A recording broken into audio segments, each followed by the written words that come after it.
One of the great blessings of my life over many years L'une des grandes bénédictions que j'ai eues au fil de nombreuses années a été l'occasion d'être entouré par les jeunes de l'Église et de travailler avec eux. Je considère ces fréquentations et ces amitiés comme les plus belles et les plus précieuses de ma vie. Elles sont aussi la base d'une grande partie de l'optimisme que j'ai quant à l'avenir de l'Église, de la société et du monde. Durant mes contacts avec ces jeunes, j'ai également eu l'occasion de converser avec certains qui avaient différents doutes ou difficultés concernant leur témoignage. Bien que leurs problèmes fussent différents, beaucoup de leurs questions et de leurs causes de confusion étaient fort semblables. Il ne s'agit pas de problèmes ou de préoccupations se limitant à un groupe démographique ou à un groupe d'âge. Ils peuvent perturber des membres de l'Église depuis plusieurs générations, des membres de l'Église relativement nouveaux et des personnes qui viennent juste de s'intéresser à l'Église. Leurs questions sont en général le fruit d'une recherche honnête ou de la curiosité. Du fait de la gravité et des conséquences pour chacun de nous, il n'est pas inutile d'examiner la question de notre témoignage. Dans notre parler de Saints des derniers jours, nous disons que nous avons le témoignage sûr de la véracité de l'Évangile qui s'obtient par la révélation, par l'intermédiaire du Saint-Esprit. Aussi simple que cette définition puisse paraître, elle peut donner lieu à plusieurs questions comme « Qui a le droit de recevoir un témoignage ? Comment reçoit-on la révélation nécessaire ? Quelles sont les étapes à suivre pour obtenir un témoignage ? Est-ce que l'obtention d'un témoignage est un événement unique ou est-ce un processus continu ? Chacune de ces questions, ainsi que d'autres, ont leurs sous-questions, mais les principes à suivre pour obtenir et garder le témoignage de l'Évangile sont simples et à la portée de chacun. Je vais répondre à ces incertitudes possibles, puis je vais présenter quelques idées avancées récemment par des jeunes adultes de confiance qui ont vécu l'expérience d'obtenir un témoignage. Ils ont également eu la possibilité d'aider d'autres jeunes qui avaient des difficultés face à certains aspects de leur croyance. Premièrement, qui a le droit de recevoir un témoignage ? Quiconque est disposé à faire ce qu'il faut pour cela, c'est-à-dire à respecter les commandements, peut avoir un témoignage. C'est pourquoi la voix du Seigneur s'adresse aux extrémités de la terre, afin que tous ceux qui veulent entendre, entendent. La raison fondamentale du rétablissement de l'Évangile est que chacun parle au nom de Dieu, le Sauveur du monde, afin que la foi grandisse sur la terre. Deuxièmement, comment reçoit-on la révélation nécessaire et quelles sont les étapes pour la recevoir ? La marche à suivre a été la même au fil des siècles. La promesse donnée pour obtenir le témoignage du livre de Mormon est aussi d'application générale. Et lorsque vous recevrez ces choses, ce qui signifie que vous avez écouté, lu, étudié et médité sur la question qui vous préoccupe, demandez à Dieu, au nom du Christ, si ces choses ne sont pas vraies. Ce qui signifie que vous prierez de manière réfléchie, spécifique, et avec l'engagement de donner suite à la réponse à votre prière. Et si vous demandez d'un cœur sincère, avec une intention réelle et en foi au Christ, il vous en manifestera la vérité par le pouvoir du Saint-Esprit. Et par le pouvoir du Saint-Esprit, vous pouvez connaître la vérité de toutes choses. Troisièmement, est-ce que l'obtention d'un témoignage est un événement isolé ou est-ce un processus continu ? Un témoignage est semblable à un organisme vivant qui grandit et se développe quand il est traité correctement. Il a besoin de soins et de protection constants pour bien se développer.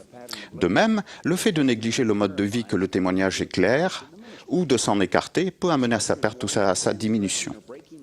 Les Écritures nous avertissent que la transgression des commandements de Dieu peut avoir pour conséquence la perte de l'esprit et même le reniement du témoignage que l'on a reçu. Je vais maintenant présenter 10 des réflexions et des suggestions de mes jeunes amis.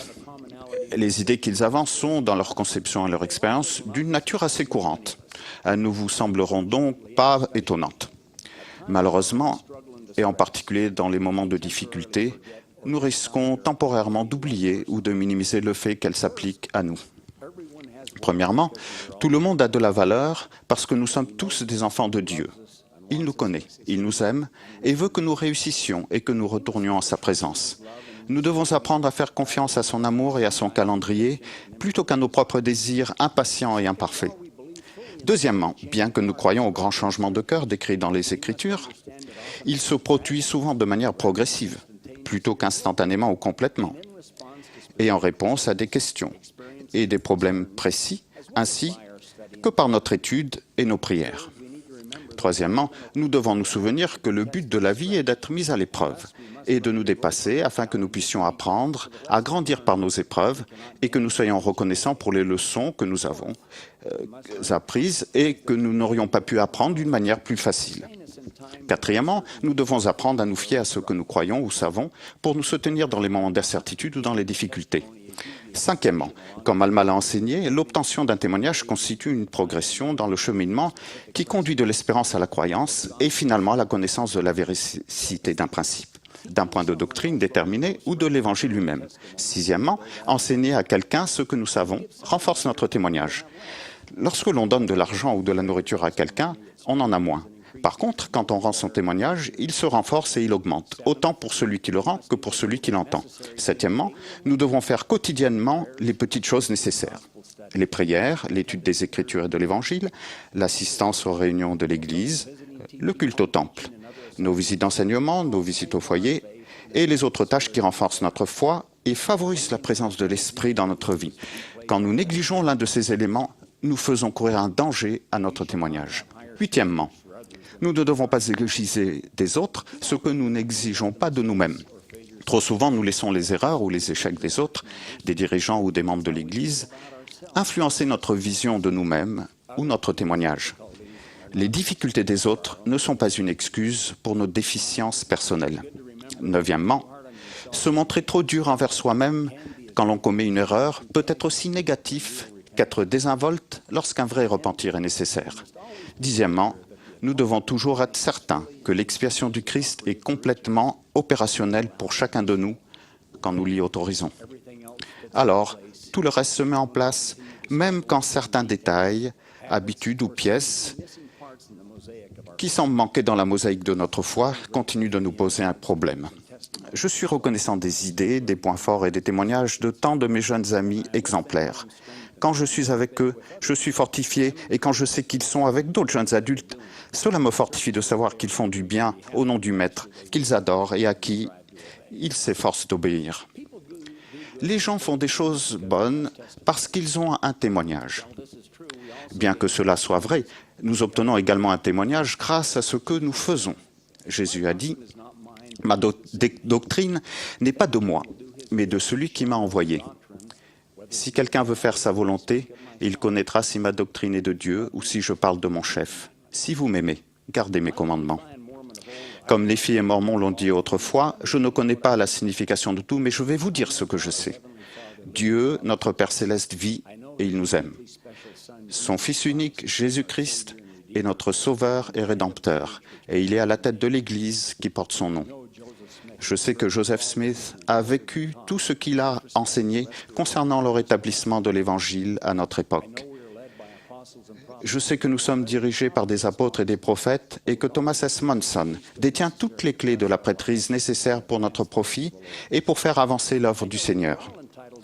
Nous avons tous droit à cette connaissance et si vous avez des difficultés, vous pouvez vous fier à la véracité des témoignages que vous entendez de cette chaire à cette conférence. Je sais cela et j'en rends témoignage au nom de Jésus-Christ. Amen.